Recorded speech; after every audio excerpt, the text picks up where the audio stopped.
أعوذ بالله من الشيطان الرجيم. بسم الله الرحمن الرحيم. وصلي وسلم على سيدنا محمد وعلى آله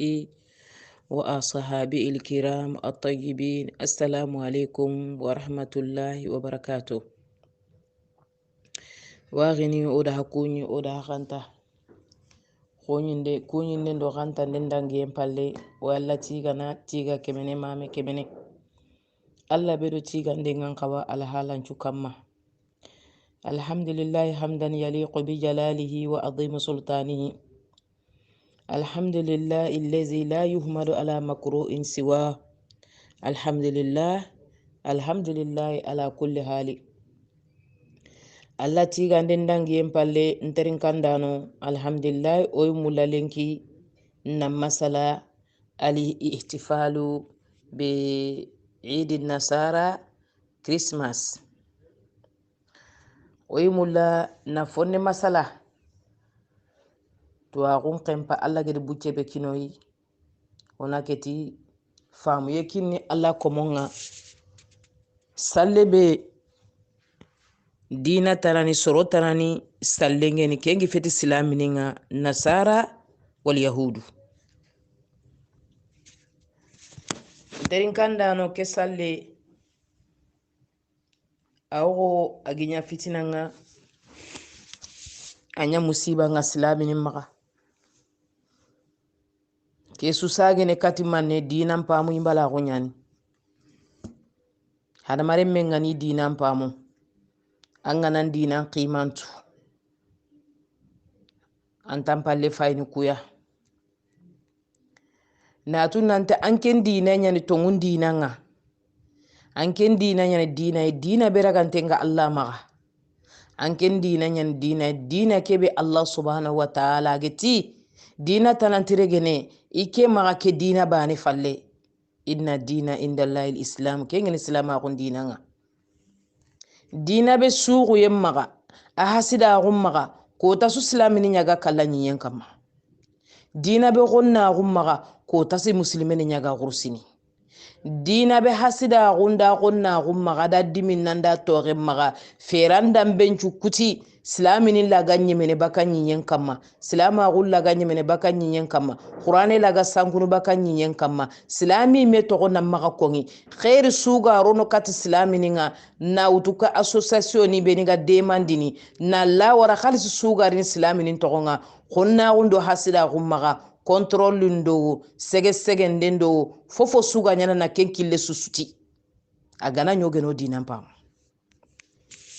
dalil Allah subhanahu wa ta'ala ayando taga yanotu ayandi ku komo taga ayani gatu nan kotoy Allah di ko mon taga Allah be sutu ati ya ayyuhallazina amanu la tattakhizu aduwwi wa aduwwakum awliya tulquna ilayhim bil mawadda وقد كفروا بما جاءكم من الحق وقد كفروا بما جاءكم من الحق تونغوكي بيغا حماغا يتينتت كينغا يكافرا غوتو تونغا يكافرا غوتو قرآن يا يكافرا غوتو محمد كم مغني habeni geti muminin na hay silaminin na hay haga yille non qonnondo mahamuru qonno silama gon qonne dinan qonno haga yille ne kunyana khanani hagi nyana gundallemmo igana giri hana giri igana tago hana tago igana soyi hana soyi igana sogo hana sogo di bate igana rega hana rega di bate igana salle beriti salle be gemi harami yanka injili ya imaga garantan challe ona fo de berita o go dinan paramporondini igana giri ken challe ya hana selungon keri hana tamison keri hana iramon qobo hana daga kuyenkiniya hadi iga ken kuye faragunu me antinu wa gini nyen islama gunga Allah subhanahu wa ta'ala ha gongonti Allah fari sallallahu alaihi wasallam atimane man shabbaha biqaumin fa huwa minhum anger duya ga sere suya minga nyan nasarai ma sefe mogo ma yige mogo ma tere mogo ma ronini mogo ma giri mogo ma tagu mogo ma sogu mogo agana mile na mile agana gube na gube agana nyakunu na nyakunu atandi sumbana yomal qiyamah ndi gilliya silama gunto gonya ni silami goni lenki kana sara niyan man nan cigi muhammadu moto ni yugo ni galli manan ka gunu nanti silama gunya ni tongun dinanga itongon diti muhammadu ya itongon diti qur'an ya kange ni wori salle ke ani do muhammadu naga sume nyani do muhammadu dina ke naga anyemede akutenchu ikiteri nasara kitenye idi yangilli idi yankane serilan talla nene ni anka tanyi me anene anna soro nene khasere sulanti kiten ko palla ya ko ngade alla yiko metude gelange metege alla yiku komotu ati walan tarda ankal yahudu wala nasara hatta tattabiya millatahum inti dungena hada mahaga mbore baka hadina kiya hageti la ilaha illallah ke mahaga ni kenya wara hage daga na likanisa ni nogonga yeglizin kompon nogonga hage da hakite ngutu kamu ati lenke obogu salama gonga okunya kanisa gumunga onya nasara kembre na haraga ina sumbu ina gon kengante abadan ka fanya na hadina ga jambe nya na hadina ga kerinde nya na hadina ga khonna gunya na hadina ga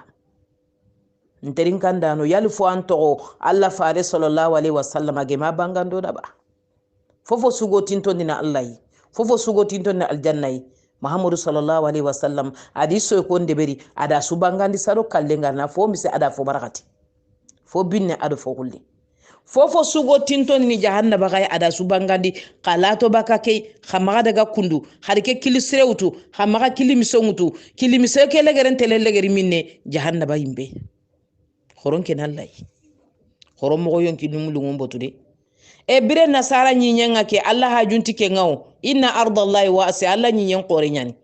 kati wajibi nyana kaman nan bire nasara nyinyenga wajibi few amiyan ka qur'ani hadise mako serela ibre ni nompew silami andi nanga korosini jamane be antele no nyai khandi nanga fitna ngandi nanga nokube anga fitne nokube alle munna fitine anyi mena fitine anna kulle mudde medde mangi demme nangi demme ne anna kenida kara yugoy nokugo inzilaqu nanya dene nanya nokugo tolonge nanya keso wuroni manne khalsi kelunga ado dunalun kempalan nan qawalle mun qorno bakano anna de giro nyinye islami nye ilaga kalla anga kallangi to qofalle iganya na islami le muwa kange ni to ma beina ike karai andi to mundire legerunga anke nganti brene sere ganto na gaste fenida sere ganto na gi walla kille sere ganto na gi gidene nge kanna afalle na maganya iga yille nan palle de am palle ka bono khoron kenan lay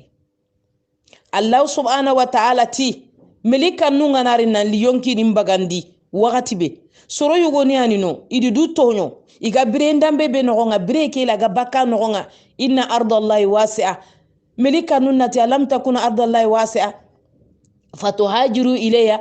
yala la nyinye ke minya fese nyinye iba afesente afeba halaga hijrande berni halaga safirni bakare mali gana goto daga senegal gana goto daga mali kenka gana goto daga mauritania aganti geme daga lejine aganti geme daga saralo aganti deme daga nokutanai anna du korosi nyeke gore nyani anna fai alla ga sebeti nokuba ngandi na kede nganti fitineni anchoko dini nganti fitineni alla di kenya ko ari wasila Allah faare sallallahu alaihi wasallam adi ke subangando da misali ni kanni ngagi fitine makka adi sahaba ni bogu makka idi hijrande beri daga madina malla garin noyenya malla garin fatu mubuini kinya idi dina nguru kube ni gitono kafiri ngeri kullaga segantu kunda idi fitina goni sage baki dina ngai soro maga ni siti ni nyanga mankata hada sumu sira nabawiya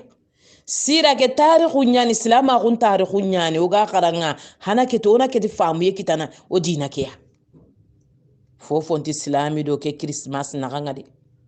islami fofeti christmas ya nasara imeri christmas ko anti christmas tu iyo woni fa salli ni kundunya iyo woni fa nyaganga kundunya intetu christmas wuregen kebe intetu christmas gigili nokobe Allah subhanahu wa ta'ala digan kannen pai atimanni atogana mewali foyi farudu ila Allah wa rasul hagana fo futu hado menaga tongunyani gare nyani ay kiyadi tongunko kiyadi gare ko har wajunda no ku tokono hana nyile kat qur'ani na Allah digan kannenya wajunda nde kharaya tadi famu ala ga tafsiru no mo bana tafsiru kundunga yogoni na tafsiru Allah kanne no nga yogoni na tafsiru yonki lungunga yonki lingilantiro na Allah khalli abadan sede sugeni yonki lungulo Allah khalli yomal qiyamah angitele sigi oni kenya fitna no nga linki sere sugeri yonki lungu nyaro Allah khallen nogonga kebe gena geri mo be amma bangandi sorondanga inan konu imma inan koni duna suma la faren kono qur'ane gi yanka yugobe tanda idi kono ya duna su ando kono endi sorondi wara abire soron nogonga kunti mulla ina wari ya genyime idi koni inti mulla na wara ga kalla ini kenya mulla nan kota birenga yugoni gado gonu ni yonki nin chukine makalle garini Allah na besutuga kube ni gere kono na kuntuga soro be ni ga gere kono kon kani tuga dinyi dukane idi tuga dinyi dukane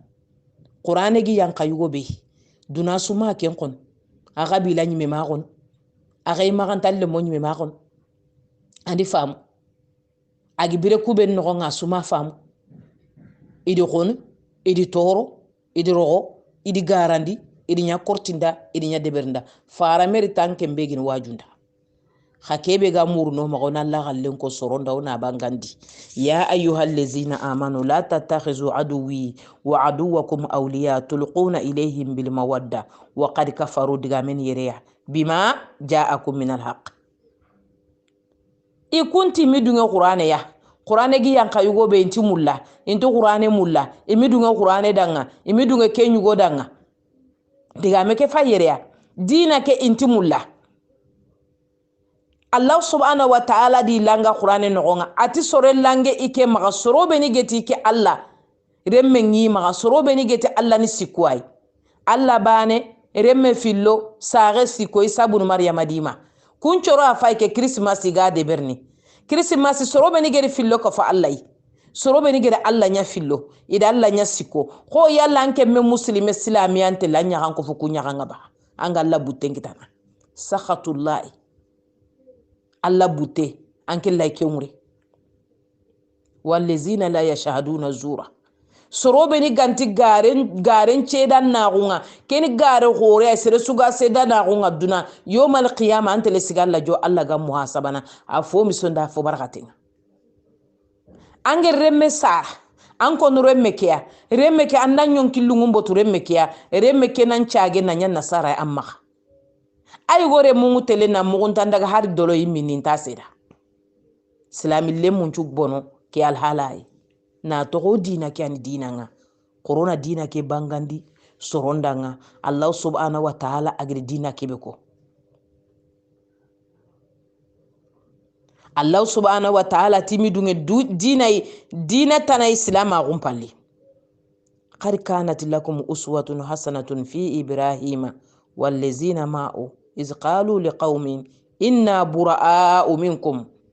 ومما تعبدون من دون الله كرف لك فالله وكفرنا بكم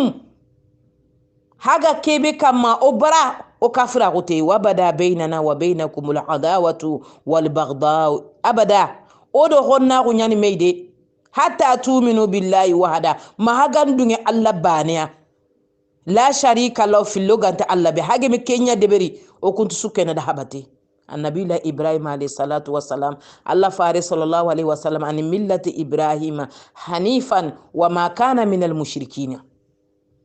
إبراهيم مي في اللغة فالله كون مشركون يدي في اللغة فالله إدي إيسا نالله إدي إيسا ما نالله هاني شركوني في اللي أمورون دونا نانقوتوكي في اللي مغاكفية في اللي نمين نانقوتوكي solunya ga bambene kana isa ni nogonga l'église kompon nogonga muno ni nyaga no ga sikido muno ni ngane kitte lo tengenge naro giji inaro kunkubane naro nagane muno bate dangini ke ani muno bate tanamuru nandangi ke kamogo muno batu fili andunanti muno bate bane kiani na fillo ke falla yani muno bate ngaw enti ki wadi fillo ke falla koronke na lay muslimeni koronan chago falle dinan to dina ke kamma sallu filiano maga idil fitri wa idil adha sallu ku fili bego maga salle ke Allah faren chunnan sallallahu alaihi wasallam adi ku sallu filiya to go maga atiger kebe to go maga ona kellaga igiro kaba kebe ona la to bake Allah fare sallallahu alaihi wasallam ati man ahadasa fi amrina haza ma laysa minhu fa warad sere sugeri fwa deberi nke muhammadu dinan no ngi mi kebe deberi ke ngolle ragante falla bangede goli yillante nyani يوم القيامة إن ما قتنا كما ومن تشبه من قوم بقوم ومن تشبه بقوم فهو منهم أنجي يا غسر سوا كريسماس غومو يوم القيامة عندي جليا يهود نيغا يوم القيامة عندي جليا أنجي يا غدونا هذا مرة مسوا أنداغي جري أنداغي خونو يالو ماتو نانتو غولوكو كاميرا سورفيلانس يندو باتينغا غولو نقصو غولوكو غو سوفيني kalle ganara ngaudi keko angana yonkin bakke nga brebe yonkin lanti bakam pete nga kun video ni agemi ko yanga bane gelambale ga guna la waran kalle kun video ni ani melika nungi jouer na nyaronga ancho konteke angana kono no kuba na jifile anna nyaron kitibake kun video so ani walla nandaga wor ancho kono koke ko talegerenga aganani nokube anga lampin nogonga ngumu lam video chuna nyakenga aganani nokube ngodo sogana ndo rogana ndo minano ndo batarampi deberano nga kun video ganari keta kanun na rancho no menga na jikila na kono melika nunga mpaini ina tanka na mani anke nya fetike anya no manke ni fununyai serebane kyani ampaiki Allahu akbar saagenti ke video haccene faabenti ke video haccene remmenti ke video haccene khananti video haccene ange nyido kubeni batenga ngete ay fulane ni kunkedo kunyani ibana mbenti no nga ke video haccene ambane koloti kullu murim bima kasabat rayina hada mare mesugeri kebe golli antele regeti kenye waqifuhum innahum mas'ulun Allah te khadi sigindi hani trindi gollum pom sonda fo barakatenga ani ibn Umar radiyallahu anhu an nabi sallallahu alaihi wasallam qala khaliful mushrikin ibn Umar radiyallahu anhu Abdullah ibn Umar ibn al-Khattab radiyallahu anhuma atalla farenti khadi filima kafano khadi sori gollunga khadi sori digan kannunga khadi sori fofoswa hadi nam maganya bane fofoswa tere mogo rondindi mogo yige mogo ladani khadi sori de hage mi sorisu hari sumbana rawa abu daud an sabitin bin dhahak qala nazara rajulun ala ahadi rasulillahi sallallahu alaihi wasallam an yanhara iblan bibawana sabit bin dhahaka ate alla fare sallallahu alaihi wasallam akiyenga yugo adinyadi tekemutu nanti ganari no kuyugo ikille nyani no kuyugo soronga sikino soronga tuma na iti gore yugo uri iganari no ngasu migeri nyogo mekeri adi laidu nyautu adi teke nyautu fa ata rasulullah sallallahu alaihi wasallam qala inni nazartu an anhara iblan bibawana fa qala sallallahu alaihi wasallam al kana fiha wathanun min awsani aljahiliya yu'badu qalu la هل كان فيها عيد من أعيادهم قالوا لا قال صلى الله عليه وسلم أوفي بنذرك فإنه لا وفاء لنذر في معصية الله ولا فيما لا يملك ابن آدم قال الألباني صحيح كي وركت الله فارس صلى الله عليه وسلم أتي يا رسول الله أتي أرنين دي تكيوتو ندي لايدوتو ندي ديغان قنوتو نانتين أنا جوفي باوانا نينيو مكرني Allah fare sallallahu alaihi wasallam amini fofo nyana kundunga sahaba ni ngono agana yugo ke bane tinde ana maga de yonkilungu ko ati yalli no ko ke bageti kerndi ne yalli muno yibetini no ganniba sahaba ni tilla yalli inyi sallu yugo ni sallino ngaba mushrikuni ku itila kun challu mi afay ke christmas oga de berni yalla Allah fare ndugen ke yugo danga no ko bageti kerndi ni ati yali nyi sallu yugo ni sallinno ngaba mushrikuni kuni mushrikuni nya idi fillo ka falla idi siko ka falla qul huwallahu ahad allahu samad allah ni bani ay lam yalid wa lam yulad amisare sere masara dambe gumagunte faba gumagunte saga gumagunte kawa gumagunte kisimi gumagunte mama gumagunte bayi gumagunte faba tugunente yi saga tugunente saga gorente aya fayki bane kolotian as-samadu lawul samadaniya abani ani de mandante ide atunko ako ka fesente nyani ayiru wante nyani fofo sunamere nyani ngonga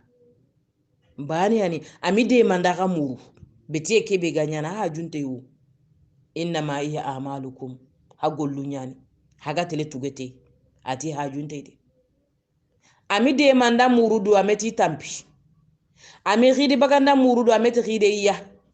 ami sere muranni yigandi dullente ami sere muranni fetu fata fetonte ameti sere danga mene ntampi ni saka gumagunya ni dambu gumagunya ni re makanta limma ko ay kempe ami ke sumuro maka abana ko ke tawna sebetinti angeri kenche betindi andalungo kanga na dangi ke ngallo alla ga cenga de khoroncuro de suro na linga alla danga ke hadisa har sawna hille kate ke ngo ini dalilu nan ton ta kawa sukana do kusoro baten dalilu gullem pay alla fare sallallahu alaihi wasallam amidunge abada serega ke fini kusoroya filimaga ke fano muslimen do kullanti nyana hari beti noko haga menyini nonga kerini noko aga menyini nonga oku aga nanya keta kulle kuncha lundi fo ngoga regene di batinga go sokono nkamanga na hakale serekino angano kanda angano kisi ati laydun ti wutini muslimen ta kawa tekke wutu nanti teke timmani teke ngir digan kanne wuta allan kutenga kenno nga muslimen ta kawa kenyana ntegu nanti ke figa nanya na dolomini la anti kenyana ntegu ke figa nanya na serekeri la ntegu ke figa nanya na serebka la ntegu ke figa nanya na sumpukutu la ntegu ke figa nanya ni nyakengara la salama gufi kenko la wafa li nazrin fi ma'siyati llah la yudulanti timmene tekenti timmene allan kute no abada wala fi ma la yamliku ibnu adama kebe segantanga nteguya ke golle garanya mingeri nakeri anna daga na tamboutu ko ndalle nteguya ngana kefi gananya na nyogo mekeri anna daga nyogo metamboutu ko ndalle nteguya kefi gananya mingeri mobili hobo mobili sembentanga ko ndalle fi ma la yamliku ibnu adama magate kewtu foyi kebe segantanga abada maga dunge kenga magate kewtu foyi kebe segantanga abada maga kende beri Allah fare sallallahu alaihi wasallam ado kaba kenga Allah fare sallallahu alaihi wasallam ado kaba ona magate kewtu foyi kebe segantoyi abada ado kaba horo maga de beri awa sasa ona sagi kati Christmas yanterin kanda odi tuketa nanti tuwanon cukkafu nanti islamin tagawa Christmas sallende berni ke Christmas boga nogonga tuwanon cukkafu nanti anti tele islami danganga ke salina abada Allah fare sallallahu alaihi wasallam atona fo ona sogira lo odina ganga fofo suwa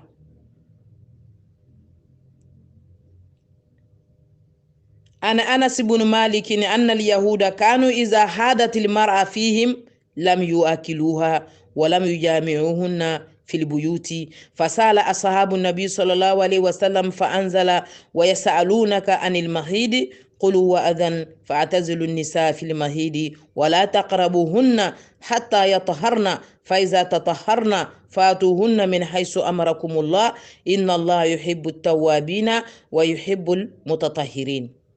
فقال صلى الله عليه وسلم اصنعوا كل شيء إلا النكاح فبلغ ذلك اليهود فقالوا ما يريد هذا الرجل أن يدع من أمرنا شيئا إلا خالفنا فيه أنس بن مالك oda tarjamanko siran nogonga sahaba goreyani khadimu rasul sallallahu alaihi wasallam Allah gana yampa magata Allah fare sallallahu alaihi wasallam yahude ni nya madina nogonga yagarenga naro lada nga wakati be inye qeya iteledde ben palle ina guppe cigindino ina igana guppe cigindino na yagare kero guppe ke nogonga magati ntiya idanti gene dome idanti minni dome anti taxuni kompon noxo anti taxuni kani noxon inti mula na wari yaxe yahudi lada ñafayke sahaba ni likata Allah fare sallallahu alaihi wasallam ti ya rasulallah kenyana kam mogo ya kunganaro lada nga ati oku dinandi dinanta bana iga kenga Allah subhanahu wa ta'ala de ayeliti aye ke facering Allah farenti sallallahu alaihi wasallam haya qungana ruladanga hadila wini mekka makompo bane biri bane kabane hadila yigene dome hadila mini dome hadila masalanga dome hadila sakka har saka noqbane ya hala fofo su de berni illa ganta kapalle ma go yugo ya garina khamaga kembane de beri Allahu akbar kan dinan go ke dina nda hatirindi ade kan dinan go ke dina agede hadamare ma go ndoronta go kine agede ya garen qiman kine ke dina ado dinan te bana ke dina ni dina nga to ngundina ni kiyayi ke dina ni Allah dina nga ke dina ni Allah sharia nga Allah fare sallallahu alaihi wasallam fofo mi to kage ma bangando da e nyinye kenya gare nga dinya nyago foya anyi sedi ni kampalle iganden tikini ne ga igene dome ede nyago nyago fo dina keri na ya gare nchono ndina qiman kine na sigan kine har ya gare nga na ilada nganda lay masala nga andala sakka dome andala gilli dome kafalle ma gumbane ni tanu kukebe Allah ge min nonde ni magan chono kembani ani kala ko moy wona gawono kun kay xem parandangi ni ge mi kor ya garenga na ilada nga ida na kapalle ma gunde beri kun kado yahude antinta wore Allah ganati kebe manya kunnati kenya sireni Allah fare ganati maka kebe debe kunna toni de bernia ke sunu yonki lungum beti nyai ado iblisa gi sangati sorobe ni haklunga sorobe ni geri dunya ko hadamare mufire ko hadamare ngakle ganti ya dabani har dabanti dungene ke har dabanti dungene asu nyeke har dabanti dungene ke ya garenga na ilada nga angi nyawonya Allah nti dura gana anna tigiti duya na Allah doro na faren doro na qur'ane doro na Allah digan kannen doro na Allah gacen tagundi nanti Allah di fofo sunya manhaju nyani nizamu nyani alal haya fil hayati breke nonga Allah di khempanya wara fofo suwa maka khemparandangi angaro na Allah gacinga ittaqillah fi sirri wal alani hada mare men nan kawakan na Allah gundondo bange ege tanna ya gare rimeti anna sharia mi sharia nyagide andi ya gare nyagide sharia ke angoli nanken kamma anke lantu goli nya sharia kamma jamais anti nyana sharia nyanguru nan kamma Allah subhanahu wa ta'ala qur'ane no gonga ari harmare men tege ado qur'ane adi manne wara duka ada harmare metaga qur'ane kane ma ile tini manne ati di harmare metaga idi qur'ane taga khari qur'ane to gonga harmare mekane Allah subhanahu wa ta'ala manhaju nyani hadamare mengan kawa brene kilebe kama angere qur'ane warata kono ande qur'ane warata nyoli ande qur'ane warata ngube ande qur'ane warata chanku qur'ane ni manhaju lil hayati breke gidi agidi foni manne breke kebe go gide ni ken qur'ane ya ka hadamare munyon kimbara qur'ane lenki ento qur'ane digan kanne mulla anti arrange ne eni yonki lungunya mulla eni iblisa kilunya mulla angana qur'ane ko yogoni da ko ina lobollanga angana tan qur'ane ko ina awo ina nkeri angana tan qur'ane gole awo ina nyiga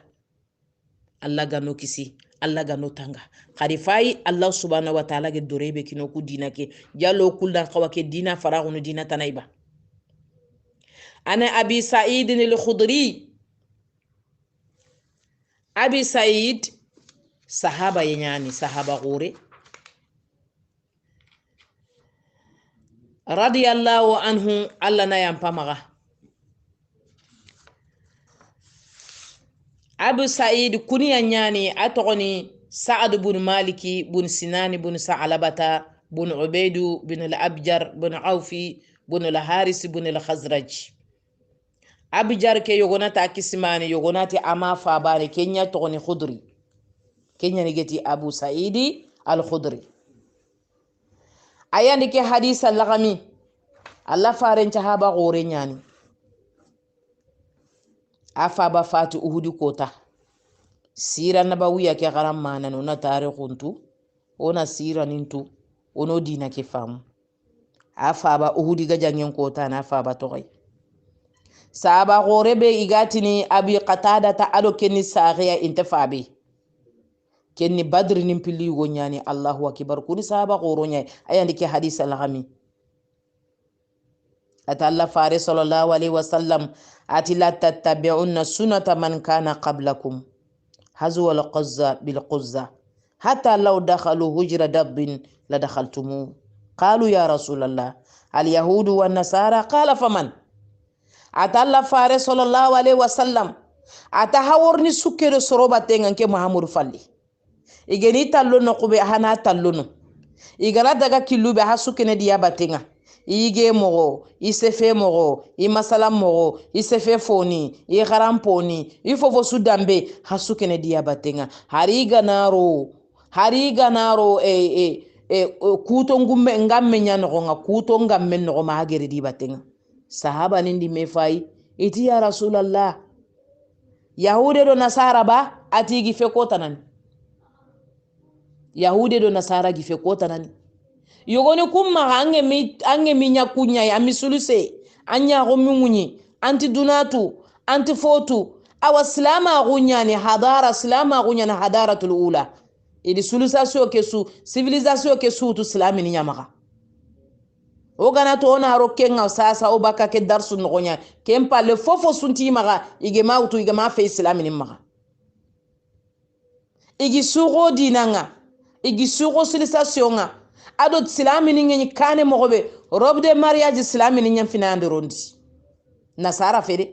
na nyigeti kudu nga salami ni nyani na nyigeti vere nga salami ni nyani na korollo kompe nga salami ni nyani na sankanjon taga salami ni nyani wornio o sira nogonga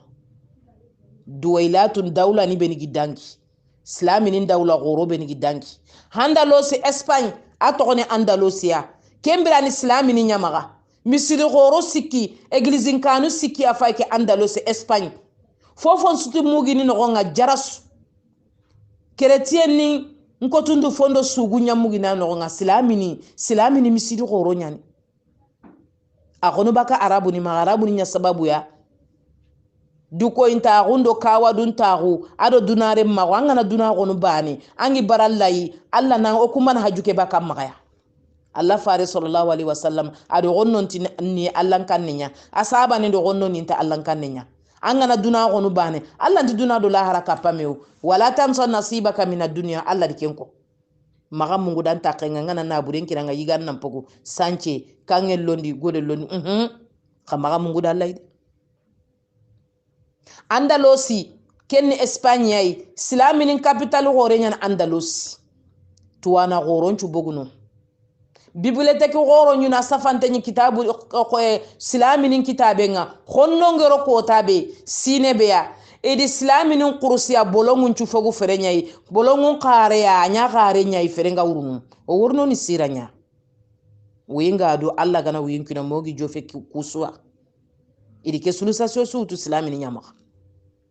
egero soro goron keri kitabu ni bego kitabu ni ngai gan kaba fo feeni baka ku ngai di feedi daga i jamanu nga idi tarjama idi tradu na nyi xannenga dogo toro fana islami nyani sere fana bena kampi fo mbagali islami nyani sere fana bena yaga ng operation de bere Allah faare nyani sallallahu alaihi wasallam badri ga jangenga o dangi sira ke da karam manani ona famu ona tunanti fini beni gidangi islam ma gulla sulungeni kebe operation fara ya ganyana Allah faare sallallahu alaihi wasallam sahaba nya gangi bogu nambo kummen nogonga na lembe khumen kamma ati ya Rasulullah ati yele ageri adi kiti berekintelo ya gangura di rondi botenga di masa ati kenya ga ngori na koto ya gabane miga kala siranga Allah faare nyani Ibn Sina islami nyani o merki uncho ondangi o wornyo awokani ke salle be ugai oga sukene do kusorobe batono kilun to yimme e baralla farenga la tattakhizu aduwi wa aduwakum awliya allati khamerin ke gonno alla faren konne qur'ane gonne hakunyi me gonno khamerin nya menjango khamerin nya kanani khamerin nya gundalema khamerin nya masalallemu tulquna ilayhim bil mawadda haga khoni nyaruna do kunaka wa qad kafaru bima ja'akum min al haqq to ngukebe gere qur'ane ibara haga no kube sasa hawotu igere tora be kinyo su awotu dunano gonga kesu ni gibara silami ni gibara silama gonga ikun konna wodi wara baranya imamu gondoyi ogi lampo ko suke di batenga e angana lampo bananto gonne do kana to kempalo ko konna gumbanga tenyani konna ko ke muguntefe konna ko ke ko intenyani kogi lampo o kor konna ko ke tun Allah fare sallallahu alaihi wasallam ado gongode ato maka suke di batenga soro ani soro sankunto nyani yahude timmanne Allah fare sallallahu alaihi wasallam ageti sahaba nindanga khamaga fofo de khari fofo de berti ya garunga billa ganta kapalle mago yahude ngeri kembu madina nonga ite andi ke yugo worde o geri fofo de beri mageri ageri khallen durande beri agero o khallen di khallen bogume ani mulla no bonondia khaliful yahuda wa khaliful mushrikin Allah fare sallallahu alaihi wasallam adi kenya ko oga kebe kono tuwano chukofumeya nanti ke dina be silama gun dina ayani dina nga dina be daga tengena Allah maka subhanahu wa ta'ala Christmas feto dina ide baba noel kempe to dina ide sasa onari Christmas ya ke Christmas be oga baranga togo ke tuqusat togo ke be igatini Christmas hadamare men togo nyani hadamare mebe anyi birene fil qarnil khamis qarnil khamis ke kengomu nabila isa miladi akomo karagin dencine Allah farin bange komo tumisine anado isa naka hakomo karagin dencine kenyi nasara itongun kamau anti garetu wori imi dina wori finanu ga dina be gonno silama gumi bangi fina yite benga kembre mi turi hakulu mi nyagami hasida gonni foyi aya ay fonyana hada mayde hasida gonga hada mare melono killenchua hasida gonga hada mare men Allah fofo suwa kudi ke dina gonu burude iri ko muslimene gonu nikola ma Christmas ke yugo ani yugo kebe agibire fil qarn al khamis al miladi ani kanan ko gore ani eglizin ka gore ni magagatini mira ke yugo nya nugudun kulle Nicolas ke anya nugudun kulle ay hinne miskino nga korobe ni fo ganti magani fon kapame agateli yigani wuronya ni agatele kuyi kasu gado aganka wakebe kinu korebe anakina nga wuronga ay nugudun kulla gonde berni ay surono sorondanga ay kuyenda benchu bagandini akara falle ani keta igeridi Nicolas khimantu amagan kutom bange jamanu be Rusia Europa Almania Suesra Hollanda Faransani kunjamanu amagan kutom bange siri nimisi sasa ori manne nyana Nicolas ke falle agenyu gollu ben nyana ona fo deberi kungollu ya soron na maga uruba ko dina nga wori akendi soron ko bokati dina ke soron na maga uruba ka dina ke sasa anyayo goni danga ho ag debebe gati ni baba Noel kengi Swedi yogoni te ayi anti Swedi ani falanda ke debilemme yugono debilemme ke nati baba Noel idi soronga kulumpe itikenga tourisme nungi telleno sinen nogonga iti tanyere wujune do fo lemina mise Kenya fa bada mani na wutu igati no itele baba Noel o itele o iwasini kati baba Noel o itele baba Noel fai ona tu baba Noel gini kebe gisanga ta hada mare munga klonga na nyaga aminya hada mare menyantanu kanisa tuwa l'église nasara ani sere anogon kullenyi ani sorono kati soronga yugo ke karafalle keta iri yugo ke gollu ina deberi ana togo zikra soronna magawru bakiya keni bane yugo ke togo Nicolas ku jamanu ani keta iri mekofu iri manenya American li iti sasa ikungumula nafike gorondi iri sura mbagandi iri foto mbagandi foto kebe shakulu aga soron kili katiya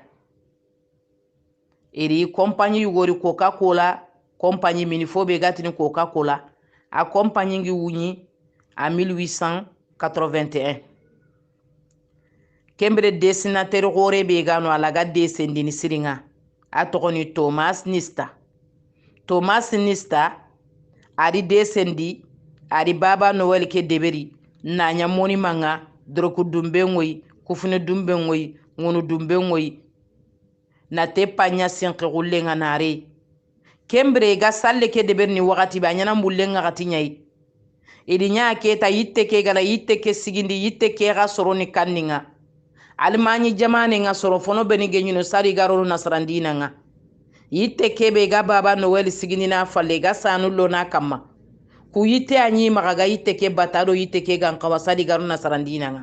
ikungoro nasrandina nga ke ta yitte ke na yitte ke togono agoti maga idi yitte ke nya ken kadde senna ke fu Baba Noel ya ananyi maga salle iga salindome sanu beni ga logge ni yugu fono beni genyino igenya na nebila Musa Isa bange enduku enyi yimbi gore nya kumu iga fayini ni uronga kamunga masane ngi baka itoko kenyai igana yimben kumu yimben nakara igana yimben kumu yimben nakara Allah subhanahu wa ta'ala garni ko ma guncigindiya sasa idi mannenya idi sanum pai idi sasa ngari worku sanu goro beni ga baka yukurenga aga go yimben kure sasa ona sanu kubotu isukedo sanu kubatenga kun sanu afaike Baba Noel yiteke ina sanu loge kenya ku galada kabila ni sikyandi ladan kofume Nicolas iri kenchure aga surebe deberni anyi kuyenya kini lemunu nga uronya ana kuyen kini lemunu mani ille ngana kere ina lemunu njute Nicolas Karafalle iri ken deberi sasa yite kebe so yugu ngenya bata Almanya sadi garo nasarandina nga yite ke kofei anya fillo sanu beni gallo gene da batenga soro beni genyi sani nabila Isa alayhi salatu wassalam sane murunu ti sanu beniya sasa kunchoro igi daga Baitul Manga Palestine igi daga Isa gi bange no kube igi Isa nyino sasa ogedi Isa wori o maga sanu ku warna mburu sanu ku ando dema isanku na Isa wori sasa kunchanu afaike gedi loga Baba Noel tembatenga nda hatirinde ani injili aiba kunyi mesefe fo aweiba metuana gore wotanti kunche fefonga imido mke wala isefe fonga imido mke muku isefe fonga nanti tampille kero krogo o ma mugu o ma wori nanti Isa bange tampille ndo krogo nyai ona salle ke gomdi kenga ona soro nyagandi ona kuyinkini meya ona soro ona iranchuru londi o kana fo deberi o dina keya o laga duna sutanga nini dua kenya faike ke Christmasia awanterin kandano sasa Christmas sababu hadi tude yali soronya ndike deberi lada iba mani sefe fonyai nda hatirin diade Christmas yugo begeni ora tongon kina hay tubabu ni nyali français ni nyali ti togo ke na safa français nga Baba Noel ikundi togoli America compagnie begano Coca-Cola compagnie agi bange sine be descendant korenti sasa pour que compagnie ke na publicité ndeberi ikela Thomas ke ila ya moni man deberi ndi moni make deberi na gomundi kenga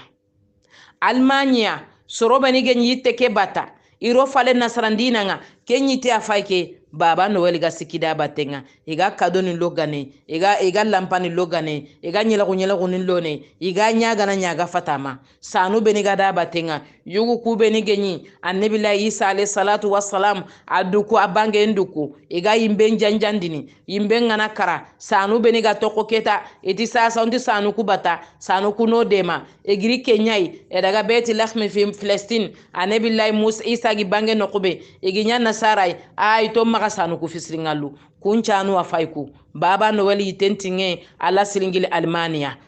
yugo kebe igatini Christmas atogonya faike yugo sire nyani anyi nugudun qulla gonyai anyi betini ikani sanyai sasa idi kufini akofkofmi fi gaso beniga ma hadinalli ay to ku sere fononde ayidi sane yugo amboto de corona kuliti o ku gade onyi ke ita bata corona ken kofme o gade yugo sire ke abege nyu kuyenkini lemunu nga wuronga ille ngana kere lemunu na kuyengori ina nyagali kenya faike sere sure menga na khenkane anna daga juti kado nga karanga a khenkenteke ille ngana giri ana kado nyino enati Baba Noel dali anna lakum dalil fi hada hari gare worduna ga khoroke dalal الضلال البدعة الخرافات كenya faiki na garen ko fuma ado tomu Nicolas keni tomu nyai wori tomu nyugo nyani anyi sorono sorondanga adina ni koy nanti suro nya sireni nodon kulla go nya sireni anyi miskinon kunu anyi gigiron kunu anyi hinnene fuqarunga Nicolas karafalle sasa oni manne nyana Nicolas suran na togo ya gonga yugu timmante nyani yugu gile nyani yugu fakka nyani asen khen kulle nyani ona moni mandeberi ona foto ndeberi ona soro nyaare ona ti baba noel français ndi asasa oku noel baba noel ki afake ili kofumi kenya fayko ya gonkane Allah ga no gomdi sahabai na sahaba gomdoy ona tu nanti o salle fetike salleya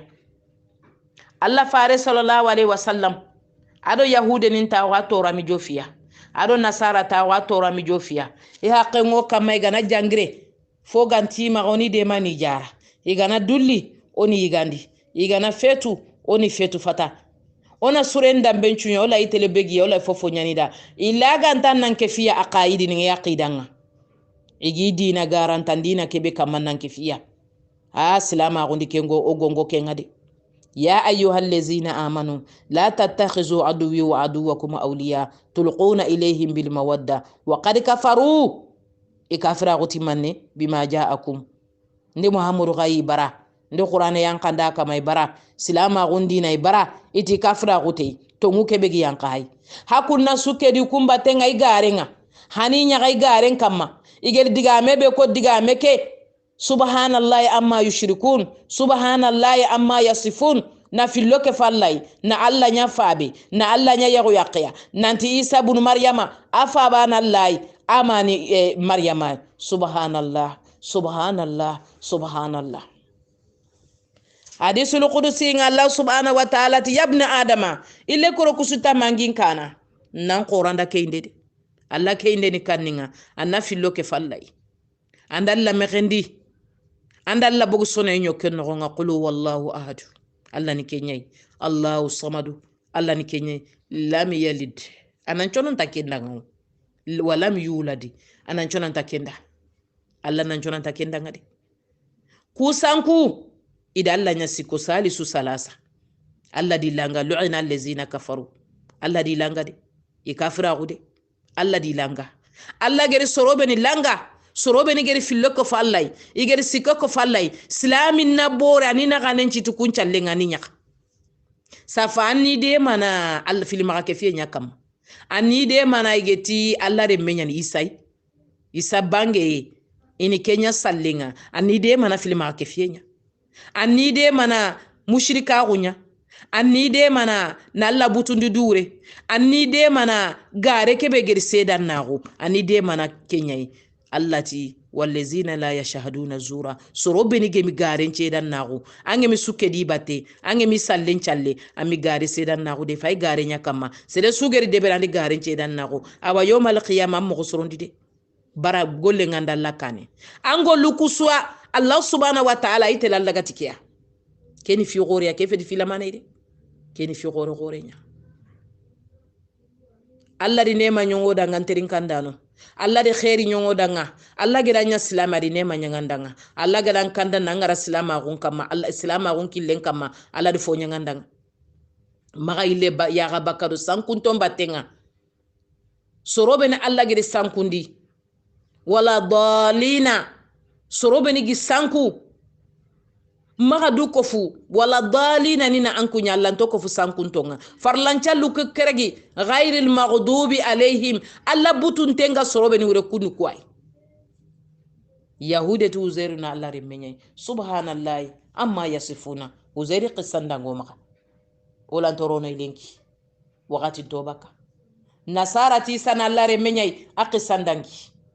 wala torono wakati tobaka subhanallahi amma yushrikun corona du koros o gare mu beni be sarana ona qureen ko ire munga ona tongon ko ire munga ona ko ire munga ke feto ku sallanga na salli alla na buto wure alla na meme wure alla na suno wure na sababu nyamanne iri filoke fallai iri sikoke fallai ida alla nya salisu salasa alla di langa qur'ane no lu'ina allazina kafaru alla di langa ya kafiri ni nyani la tattakhizu aduwi wa aduwakum awliya alladi langan qonno nyani khama khatu suke di batenga igere kilebe uto khama suke Allah fare sallallahu alaihi wasallam ado gongo ati man shabbaha bi qaumin fa huwa minhum angi ya gasere so yawmal qiyamah andi yangili domi yalla haya Allah nyagana haro kusorona daga gridome sorobe ne takenti danga la khalaqa lakum la khalaqa lahum fil akhirah taqsuti da yawmal qiyamah ye galle ke sun dunay Allah di duna kiniya adi duna yamba na kiniya adi dunari kitten nogonga yi duna malipine ne mogobe galingida ka wallahi Allah kuno danga tike laydu keni timmandina Allah kuno danga atike laydu keni laydu timmandina hari gana ferancu deberi ati kilaidu keni timmandina wa qad makaru makrahum wa inda allahi makruhum wa in kana makruhum litazula minhu aljibalu fala tahsabanna allahu mukhlifun wa'da rusulahu inna allaha azizun zuntiqam litazu wa in kana makruhum litazula minhu aljibalu igeri fera sukutu duna nogonga har ken fera gana nyananti gidi gore nyana ga sayani ni bakanyi nyankamma ike wallahi ike Allah fera nyan qori feranga igana jambe su deberi I jambe laga giden sayandini aga giden karna aga giden nyana juranga aga giden tayandini ike Allah I ferandi debere nyan qori deberenga kebe gi muroku maga onan tolongo Allah di laydu nguto dangao wa'ada Allahu allazina amanu wa amilu salihati la yastakhlifannahum fil ardi kama stakhlafa allazina amanu min qablihim wala yumakkinanna lahum dinahum allazi tada lahum wala yubaddilannahum min ba'di khawfihim amnan ya'budunani nkebane gimbata la yushrikuna bi shay'a ugana kendeberi Allah tu wallahi laydu timmandini filima ka fiye nya faiki shirku nya faike na isa nya Allah remme na isa ma nya Allah yaqi subhanallah harala min de srefe anta wa salami laqi subhanallah interin kandano duna gille nanno Allah magadina anta antila idun timmani ko monda Allah na duna girindi ana nyenye ke bogo duna suna nyankano ayanno Allah maga nanti Allah antila idun timmani ko meda jamais Allah tike ndeberni wa'ada Allahu allazina amanu wa amilu salihati atiya obeni gilimananka gogana gol surunde beri kapakenga la yastakhlifannahum fil ardi nyenyeke mogir khay kama stakhlafa allazina min qablihim sorobeni gero sama ganni agi siridanga ageri fankankini ya nyenyen kama ageri sembe kini ya non kama ageri fofo sumarandi ya tilimananka gondo surendo gol sirinyanga wala yumakkinanna lahum dinahum allazi irtada lahum dina kebe Allah gi dunga hada ngatei inna dina inda Allahi alislam salama ko kebe dina Allah gi sugando danga ogana salama ko ke sigindi ogana salle nyati mo ogana sume nyati mo ogana jakka nyati mo salle ke wiya kama kira kama aganani anga muguntango le de ben kutenga bitenga serega ntanga lalla gangala Allah hajunti kemma laysa zalika min ad-din allazi irtada lakum kempeti dina be Allah gidun hada jamais Allah fare sallallahu alaihi wasallam ati manne ati gana khidi igana ro kompon nogonga igana banagu ina Allah husen debere Allah giti kibi manya ina debere ina bogu sele nanya ko islami nya geniya angi sallini angi sumpukutini angi sallini angi jenini angi sallini anga garna angi sallini angi jambeni angi sallini ando jambantongi dome angi sallini ando fayano ngudome angi sallini ango droga anga fernga angi sallini angi di angwe silami nyananga dutrindi nkena dutrindi ankana dutrindi ambe ginterin kana angi kortindini angi deberindini hasida gumpa yankerni sere khairanti kemula salami nyananga la yu'minu ahadukum hatta yuhibba li akhi ma yuhibbu li nafsi alli mananka gulanti timmene anga kebe muladuda ange magona mislamida alli mananka gulanti timmene alle mu ko anga khairi be mulida anname gonante no ndangubudo ninda alle mu ko anga kebe mulida anname gono waagille mundo sumpulle munda angu mulalle munna holun kara ina fangun kara abiyo nini utu angu tele wandire mun chiti maga daga de imaga kaiti kita de e golle na maga kite de yeguna maga kite de angana mugun nanti yugo bogudo serebe khalle mbata na taqinin takekenga anna gira nan to pullo na daga kumme jaba na kembul khayomal qiyama anga jabana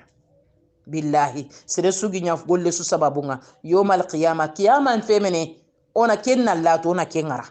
ami jofe qiyama nga yonki ngana bogu tampille sine furu kumpa ke barzaqunga keme sine furu fa ke barzaqunga ami dangi me finanu tirni ne minyeme sayyidina umar radiyallahu anhu ado abbas ibn abdul muttalib ya nyakana gonga allah faren pa butugne kiyenti fatana kurontu fatana e garay tere ne banu siki tengi funen kunkenga e ganay sefene migi jimi katimi agi kara ko tabe abbas ibn abdul muttalib atida allah nyaga allah na umar koyya kebe ga allah hara umar na koyya umar fati en sinon tamunda ken wi kita umar falle agi kuye wuro ngati ibn al khattab anya kam mo am palle nganduku adi kitelo tengen ngadi adi jeberem futu adi sanki futenya na gedi bogu tengen atanya kam mo ati ndugu talenki ata ndugu tamanni ati tirninde ata wa kuyole kuni sahaba goro nyai badri yugunya fayke uhudu yugunya fayke khandaq yugum pay ahzab yugum pay ma'arikun yugum pay ghazawatin yugum pay rijalun ahadu sadaqu ma ahadu lale yugubeni igeri diga mekebe ko Allah da geri timmani di bayande ber Allah faare ndanga igeri kitten kara kitten yonkindi naburu di rofi sabilillah yugubeni genyi kanna gundo ado bangenga yugubeni gakkanna munafaqa una maga wori gollenga jambe na maga wori gollenga supukutie na maga wori gollenga gare na maga wori ya jambe na maga wori ya imiduna goni baraduna kuti dunai fofo sugi maga diro Allah kunyugo afake sino tammi kummi duguta trindi nenga barzakhunga ngeda haku yado dunaga gilonti dangin Allah gana no ndoda fo misendo fo barakate a okani corona dusurondi kasumpo sukuna ndaga warango lunga de wallazina la yashhaduna zura garen cedan nago kinna maga daga warango lunga de sorobe ni geti isa ni Allah remenga sorobe ni geti maryama ni Allah yaqinyai durogoto de ando kunna marofiya yomal qiyama anna lege fofo su khana magani ku fofo su antinton tengiya igana jangire angi jara adaga antenya no dinanga dulle ngiya yigandi feto ngiya feto fata ayuru manenga nchono me kuyenya ngadanga khamride ma aqaidahum fi dinihim aqida kebegi aqida bure kebegi ya meride ma kenkan nkama angeri stresu wori moto su wori salle asalle ni koyini nanta dina na salle nyai oku salle kebe oga debe ni salle kebe sun kason chalo dina nyani banan chalo dina nyani e ga christmas ke gare ke dina nyani anke ni de mani gare ke mane yomal qiyama antele mane ko Allah da tuwana suga na ke ko na no da hajamba de jambe ntiling Allah da horom maga me jamba o maga ke nondi kene efede Allah faare ngongondi sahaba ni ngongondi tuwano ngongondi ka kebe geni musiba ona illa walla soronga ke nondi ni soron maga e fonte imene angana nya kundu angana bo kundu asu yonkilum nke mame musiba wori a ko duna laylungo na hadamare mendanga nga sagona Allah na bure laylungo na ndanga nga sagona Allah mobili do kani laylungo nanda soronga kebe kinanga tigite ike antalla terinkana Allah ka kelogo man Allah ma khannan kenan layde anke mbe Allah subhanahu wa ta'ala agir kebe ko qur'ane no gonga nantanga tu andi mugundi andan talla kamma e ko mene siga ko tempayde terinkanda no nga kebe kono khoronchurode ke sura ke aya bane be ogere kharasasa ko tatalonara tafsirun qorenya Allah gidillahi dube wutu wa'ada Allahu allazina amanu wa amilu salihati la yastakhlifannahum fil ardi kama istakhlafa allazina min qablihim wala yumakkinannahum dinahum allazi irtada lahum dina ke be Allah gidungoda ken islama gonya anna salli tusalli anna salli angu sumpukutin anna salli angu yalle mo nyang man katenga angu banteng ya garundo mena angu banteng le mundo mena ka anki nanti sogo kitana andi sakan kutanki nay adanya sunna do farla agana sakan kitam ma kanjonde ma neexinande ma fofo su magane tongundo garen ko anga tambontunga nan kina sakantam islami yagare mumin yagare dina ke banga salina di kenya ko anyugonti sogon kitana soronya nan jakini sella ngan kina e bonen ngamma Allah ti jite kinan kina Allah ti sombi kinan kina Allah ti sagaboy nan kina Allah ti fosunya nan kina danga anken kalen duran nan ti fulane yaqe ali yagan kina mali yaq jamanya yawmal qiyamah Allah dan kina haqinya muramma mari jamanga qinya muramma khoron jurode khoron tolongo ena lingalla da yagaru fili bane wunu bane soyni an challe adi manisro yalla anken tolongo Allah da Allah gedi wa'ada Allahu allazina amanu wa amilu salihati nan dan ken keno anken tiken no ngade yagaru fili re mwani bane re mungutu kamade bane re munyembendi wa amilu salihati anken tiken no ngabada magandu tor waagi nin karani ina burun to ande an talli kama waagi le mwandi kuma genga wa amilu salihati anken tiken no andaga golu burunya ngano bangena kay magan talle mon citi magan ke tantrindi ni genga annan chogo nya genga wa amilu salihati anken tiken no ngabada khaytu ndando mallinda kiyendo uranga teynu khaytu nanga gubudo ni khaytu wa amilu salihati wallahi antiken no kadun ko wuna maganga na ginen jongi baga yanka fulane ancoro leminen do yagaren do yugo leminen do krisa su butunna kuti igani lingenti jabe ne baka ginen no kendo la garambure so mendo danko ibe gana ko amage mi karafa bana to wa amilu salihati anken tiken no ambere ken minne andu wani minne angali janna minne yagare ngali janna na kimunyai anke ngali janna ni minne angane sorene ko tabi subhana ayata baramani ngi sefene nyengi sefene gondo mungu sefene serenti tuma na kanga le mungu sampene la gara gambure ngi nyana soronde qonna gundanga annal janna kitamine wa yagare angali janna ni minne ancure ni minne anya gara gunni minne sahaba yagaru beni gidanga worni ri qissanga igeri kebe deberi asma'u bint abi bakr siddiqi anyi tele suana suantinga no to gore Allah fare sallallahu alaihi wasallam gedi wor ko tay wa hinne ondoraga adi suangu mangutu bakama saba ya garunya nuko zatu nitaqaini ya garebe togongi ko zatu nitaqaini ku ya garuna aljanna ya garunya ada Allah farendi faba adi safa di suturi kafir ningi daga ko ta Abubakar Siddiq kanga nan daga muru ada Allah fare ida samao ya nyino Abu Jahal di sampa toronga bukulu be ga toronga di toroke boko yang kana ferenga delini Allahu akbar ya garebe gitari tanga no gonto goro na lo madinati wa ana mutim نغنتو غوري أكوتا ساري نيانتو غندا أول مولود في الإسلام عبد الله بن زبير بن العوامي أرمي نيانيا